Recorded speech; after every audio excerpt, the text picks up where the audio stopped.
Hi, Mr. Browder. Pleasure to welcome you back to the show. Thank you for making the time. Great to be here. I know Canadians are watching and reading the headlines like I am with great interest that Mr. Navalny has now not been heard of, for almost a week. As a friend of his, how worried are you?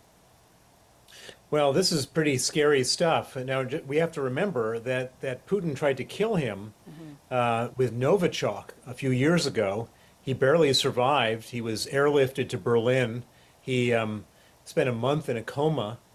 And then after he recovered, he went back to Russia and, of course, was arrested immediately in the custody of his killers. And now he's been in jail, sentenced to 19 years in prison. He's been in ill health. He's lost a lot of weight. Apparently, he collapsed 6 days ago.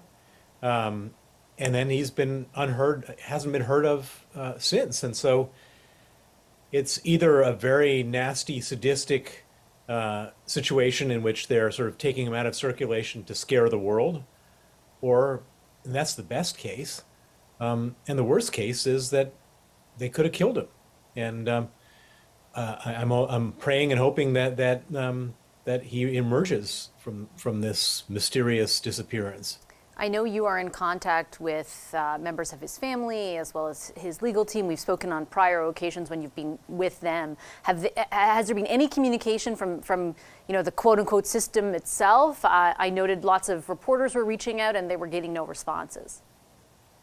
Well, the lawyers for Alexei Navalny have contacted the prison where he was supposed to have been, and he wasn't there. And I guess the plan is to contact all the possible prisons in the system to see whether he emerges. Now, one thing could have happened, which is that they could have transferred him from one prison to another, and they often do this. And when a prisoner is being transferred, they kind of disappear into the ether for sometimes as long as 3 weeks or a month. And so it's hard to say what's happened, but it surely is a sadistic thing for the Putin regime to be doing. Surely they know where he is, and they should make it clear right now where he is and that he's safe. I would also imagine that Putin and the people around him would be well aware of the reaction should something like this have happened, meaning if we don't hear from Mr. Navalny, there's going to be a very specific and concerted reaction from the public and many people who have a vested interest in his well-being and what happens to him. What should this tell us about Putin right now? Well, Putin showing the world one more time that he believes himself to be untouchable, that he doesn't care about Western reaction, that he can do whatever he wants. And remember, he's killed hundreds of thousands of Ukrainians. He's killed all sorts of political opponents all over the world. He's jailed other ones like Alexei Navalny. This is him just snubbing his nose at all of us, saying, I can do whatever I want, and there's nothing you can do about it. He also recently talked about his intentions to stay in the role he's in. Do you think that timing has anything to do with what's unfolding with Mr. Navalny now? Well, generally in Russia, there are no such thing as coincidences, and Putin has declared himself to be running for dictatorship for the rest of his natural life.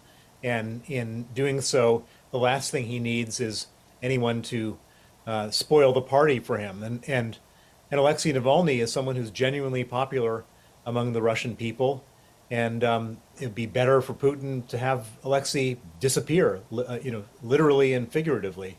And so, in the day that he announced himself to be, quote, running for president again, I don't think there's any real election, but when he made that announcement, it's better not to have Navalny in the picture. I also wanted to, Mr. Browder, while I have you here, ask you about sort of the wider context around Russia's war on Ukraine, and in particular, the question of public support, or rather state-level support in the United States for continuing to support Ukraine, I guess, against Russia. And by that I mean President Zelensky in Washington going to speak with the Speaker, for example, of the House there, who is among many Republicans on the far right of the party who have expressed concern about maintaining the current level of support for Ukraine. How worried are you that support could dissipate? Well, it already has dissipated. So we were in a situation where the U.S. government nearly shut down, and the only way they avoided being shut down was to take Ukraine funding off of the agenda. And you now have a situation where they've made Ukraine funding conditional on all sorts of other things to do with the securing the border in the south of the United States, and apparently Ukraine isn't getting any funding, and I should point out that they're running out of bullets, they're running out of ammunition, and if they don't get more ammunition from the United States and from allies, Ukraine will be defeated.